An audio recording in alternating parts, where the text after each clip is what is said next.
schools in 10 years. Why the man in charge of the project says that isn't realistic. BGSU is acknowledging the best of the best with its newest inductions to its Athletic Hall of Fame. And our Maya May is live ahead of a 5K race growing in popularity. And with big plans for the future, your 11 minutes of uninterrupted news at 6:30 starts right now. Now with a look at your forecast, let's get right over to meteorologist Matt Willoughby.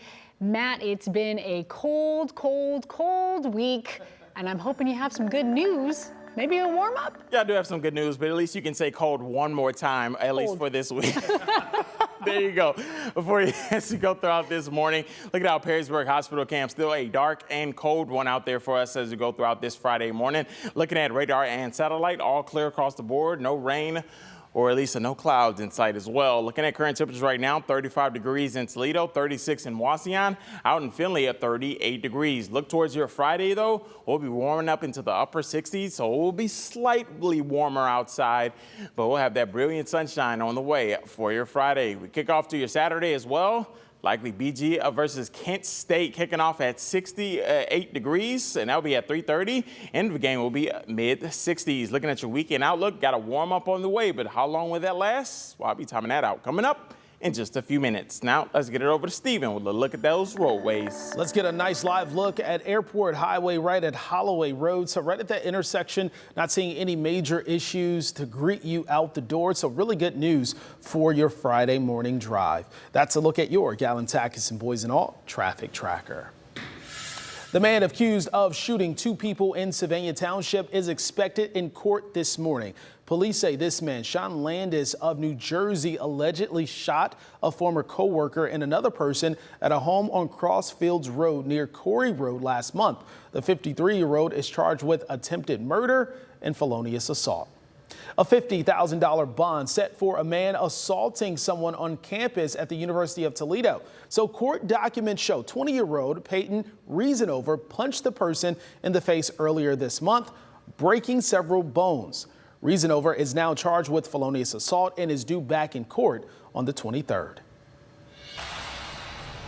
It is a heavy lift. It is a lot of work to remove all these lead pipes, both public and private side. But it is important. I think we should put some sort of timeline, but this is very aggressive. Those are the thoughts of the man tasked with replacing lead pipes in Toledo on a recent rule by President Joe Biden's administration. That rule says all lead pipes used in drinking water must be removed from homes and schools in 10 years. City of Toledo Water Distribution Commissioner Todd Soms says this isn't realistic. Very limited labor force to do the work. At most, we get 2 contractors to bid on this. They get about 1 or 2 service lines done a day. That doesn't add up to 10 years. We would need a number of contractors bidding on this. We would need additional resources internally to help out. Soms says thousands of lead pipes have already been replaced, and he expects the pipes on the private side, so homes in the Glass City, to be removed by the end of the year. There are new concerns this morning over the construction on Broadway Street. A local food pantry is worried how people will get its food. The Restaurant Gente's food pantry serves an average of 90 people every Thursday, but with no sidewalk, people are having to walk in the grass or along a path, which aren't the most accessible options for everyone. So a gentleman we can that he just crossed the yard, but he had a hard time crossing the yard. A representative from the city of Toledo says they were not anticipating removing the sidewalk at this point of the project, but contractors will be out there today laying down a temporary stone path. Hundreds of people are expected to fill up the Glass City Metro Park this Sunday. Yeah, the East Toledo Family Center's 4th annual Nickel Dash 5K is being held. Maya May is live in the park this morning. Maya, the organizers say this run is centered around pride. Why exactly is that? There is pride in the 43605, and we get to see what that looks like this Sunday at 9 a.m. The Nickel Dash will begin here at the Glass City Metro Pavilion. It then goes throughout the park across Main Street and then comes back and finishes where it got started. I'm told the 05K run is designed to be easy so that all ages can participate, but it's also timed so that competitive runners can hone in on their skills. Organizers say thanks to the community partners like Dave's Running and the Toledo Metro Parks, they expect this 5K to grow, and eventually they hope it will include a health fair. We're expecting over 100. Each year it's grown. We've gone from 50 to 75, and our goal this year is over 100. And that doesn't sound like a lot, but my understanding is every year that it grows, it just means that it will continue to grow, and that's our goal. I'm told this year a t-shirt will come with the $30 registration, and children of all ages up to 17 are free. For now, I'm Maya May reporting live in East Toledo for WTOL 11. All right, thank you, Maya. It's Infant Safe Sleep Awareness Month, so the Toledo-Lucas County Health Department is trying to reduce the risk of sudden infant death syndrome, also known as SIDS. The department is hosting a special event tomorrow to ensure parents and caregivers are informed and empowered to create safe sleep environments for babies. From 10 a.m. until 2 p.m., it will be connecting families with resources, other local families, and community support. It's happening at the YWCA East Office on Star Avenue. And Tent City returns to Toledo this weekend. The event brings the entire community together for a weekend-long festival in which volunteers provide medical, dental, food, clothing, and much more to those in need. More than 1,000 people are expected to come out to be connected with these important services. The event starts today and runs until Sunday. Tent City helped serve meals to 1,200 people last year, gave 172 haircuts, along with 350 medical services, and helped people get IDs and birth certificates. The Bowling Green State University Athletics Hall of Fame is welcoming some new members tonight. It is holding its induction ceremony for the class of 2024 at 7:30 at the Allscamp Hall on the BGSU campus.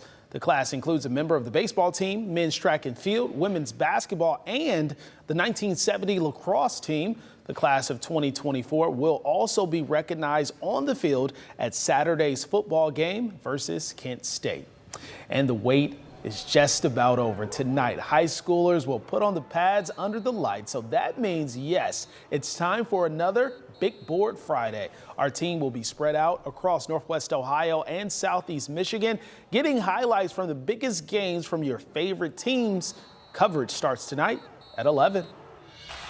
The Cleveland Guardians live to fight another day, just narrowly escaping a 3-game hole. Yeah, so thanks to some late inning heroics, the Guardians were able to hold on at home. Down 2 games to none against the New York Yankees. The Guardians were in a must-win situation, and thanks to a 9th inning home run, Cleveland was able to force extra innings, setting up Fry's 10th inning game-winning bomb. Wow, what a game last night. So the Guardians look to even the series against the Yankees tonight at 8:08. Yeah, surely going to be a good game out there in Cleveland for tonight. But of course, right back here at home, we got some colder conditions, lower 40s on the way for us this morning. So we're warming up ever so slightly, but still got some of that frost out there for this morning. So take a look at your frost forecast. Overall, you'll still need about a minute or two to at least warm up that car and also scrape off that frost for this morning. As you look towards at least those frost and freeze alerts, not really seeing any across our area, just have a few frost advisories just south into Lima for this morning. So take a look at that bus stop forecast. Everybody on time this morning, 34 degrees. And at least just after school, we'll warm up into the upper 60s with some brighter sunshine for your Friday. Take a look at that Big Board Friday as well. We'll be into the 50s for tonight for some high school football. And around 8 p.m., we'll be into the mid-50s, back into the lower 50s by 9 p.m. tonight. And look at those weather impacts ahead. We got a warm weekend on tap for you. And we're talking highs, even back into the 70s as we head towards this Saturday into Sunday. And if you're planning on having a weekend getaway throughout the Midwest, well, of course, temperatures are going to be into the 70s in most spots, at least 60s out into Cleveland. We'll cross over into your Sunday.